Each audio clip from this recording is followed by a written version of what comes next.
find your seats. And I just wanted to say that I'm Chloe. I'm the SciTech editor for the McGill Tribune. Just to give you guys a sense about this afternoon, we're going to be interviewing our guest speaker, Tim, for about 45 minutes, and then we're going to open up questions to the audience if you guys had something that you wanted to say or ask. So it is my deep honor and pleasure to introduce Tim Wu, who is a remarkable writer, educator, and lawyer. Wu was, in 2006, recognized as one of the 50 leaders in science and technology by Scientific American magazine, and in 2007 was listed as one of Harvard's 100 most influential graduates by 02138 magazine. You may know Tim. Maybe I'm one of McGill's 1,000 most. Yeah. Up That's there. more important. Of my. You may know Tim for his work with net neutrality, being the father and all, but tonight Tim is here to discuss the evolution of journalism, specifically online journalism, and how the internet has and will continue to shape the future of this field. You guys give a warm round of applause.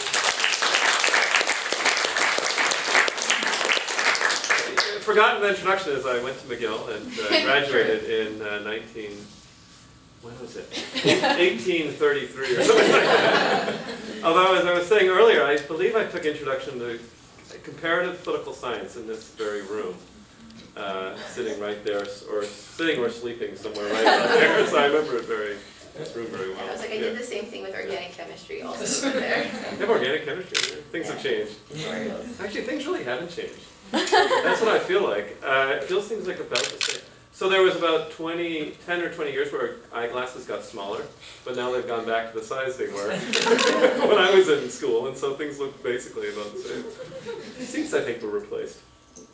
Sorry. Here's hoping. Hoping in 20 years they replace the seats. Yeah.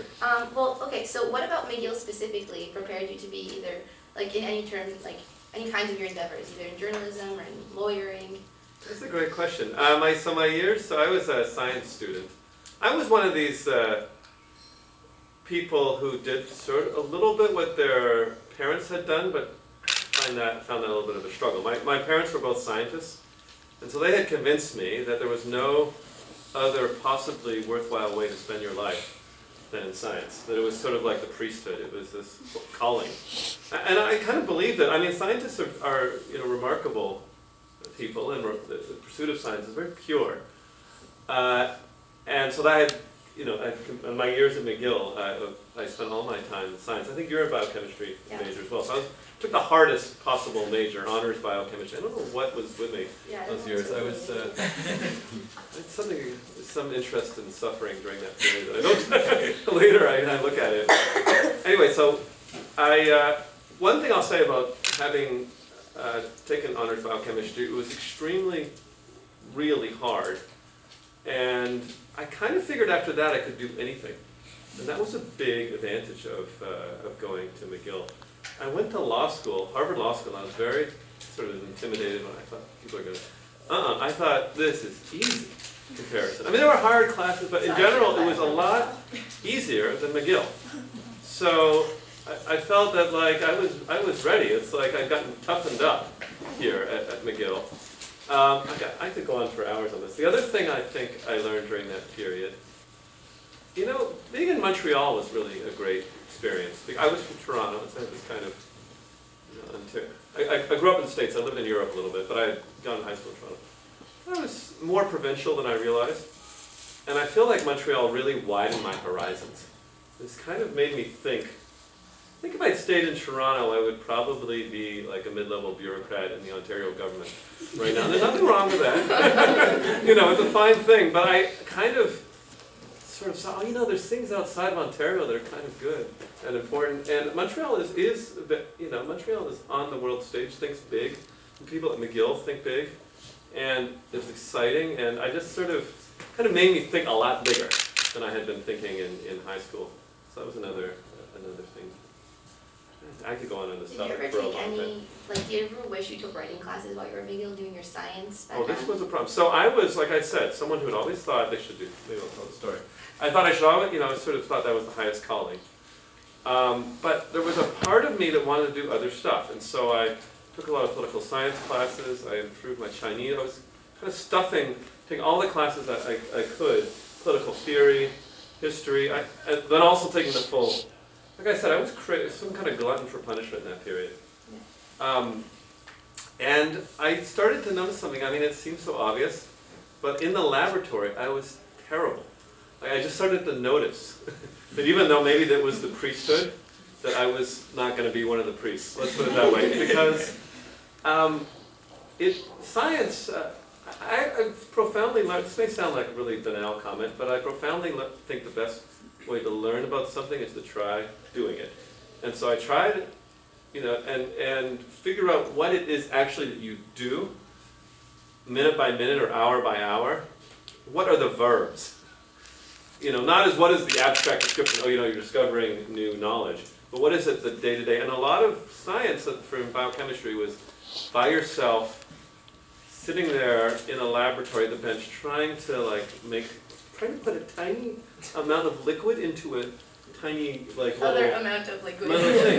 And there were some people really good at it, and they're organized in their minds. But a lot of it was really a little bit like cooking, but in nanoscopic levels. And you don't get to eat afterwards. No, you don't. Unless you eat the lab mice or something. Frowned upon. Yeah, or you grow stuff, and I was kind of excited getting clear that I wasn't good at it. I broke a centrifuge up there. It was expensive. I know. I don't want to talk about it. Phil, I think you should talk. I broke a centrifuge, an expensive centrifuge. Wow. I kept throwing away my sample. I would be like, oh my god, and I go to garbage. I'll tell you the worst thing I ever did. Okay. I don't know, I think it's long gone, but one night it was all by myself. I think I was. Was this up in Stu Bio? Yeah, up in Stuart Bio. No, this was in the McTavish, whatever that building is. The big round one, but no, the windows don't open. The ugly one. Yeah. Scary. And it was late at night, and I was, for some reason, left by myself, a 21-year-old or 22-year-old, with this pretty powerful radiation.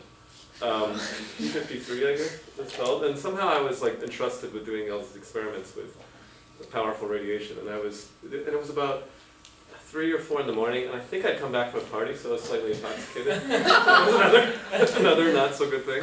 So I had timed it all wrong, and so there I was doing this, and I did the whatever with the radiation, and that's kind of dangerous radiation. Yeah, it's really dangerous. And I had the stuff and the material, and then I was putting everything away, and when you put everything away, you test with a Geiger counter to see whether you clean things up properly. So I took the Geiger counter out, and I pointed it, and it went, and tick, tick, tick, tick, tick, tick. And then I pointed it outside the shield, and it still went tick, tick, tick. And then I had this terrible moment where I pointed it at myself. And the Geiger counter went, At least you're still I alive. contaminated the laboratory. And in a moment of incredible cowardice, I actually, this is really embarrassing, I just put it down and left. I just left. It was not my proudest moment, and I guess. Really glad I don't work in McMahon. No, I just put it down and I left, and I came back the next day, and I was a little worried to see what.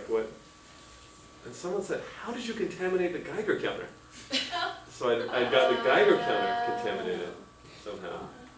Everything, but I thought I had caused I thought I was going to be glowing green. So the signs began to mount that I was not. So then I went off to. But anyway, that's a little bit of a side. But I guess I learned at McGill that I wasn't good at science. Okay, but not good enough. And so I had this. And I remember one of our parents, friends who were also they're all scientists. They said, you can go to law school, you could be a fine lawyer, but you could have been a scientist. Alright, I'll take it. Alright, so that's what I learned. Cool. Okay, so I wanted to start off with something where I was going to ask you to draw. Oh yes, something. I like this. And I want you guys to kind of think about what I'm saying also. You don't necessarily have to draw. Be my guest if you do want to draw. But so I was going to ask you to draw what you kind of see as the state of regular journalism. Regular journalism. Regular journalism. So what is, traditional print is journalism. Okay. Something. If you had to visualize it, what would it be? She warned me this was coming. Yeah. So here we go. The state of regular. I don't think I can distinguish it from digital online journalism. journalism. Are you gonna ask me? How about I just draw the state of journalism? What about online journalism? How about super mainstream journalism, like CNN, CBS, versus New York Times, Vice? Is there any difference there? Or how about those? I'll draw the first thing that comes to mind. So okay. here's the. This is. this is one thing I draw, which is kind of obvious, that it's, turn to this, and then kind of use. So this is one thing that's happened that's kind of obvious. Right, that in the early, if this was the early 2000s, there was this, and I guess there were a few big guys here too, but everyone thought these were going to die, but they didn't die, and they became more central. And who would you say those guys are? Today? Well, their identities have changed a little bit. Actually, let me draw another. Here's another diagram I have, which is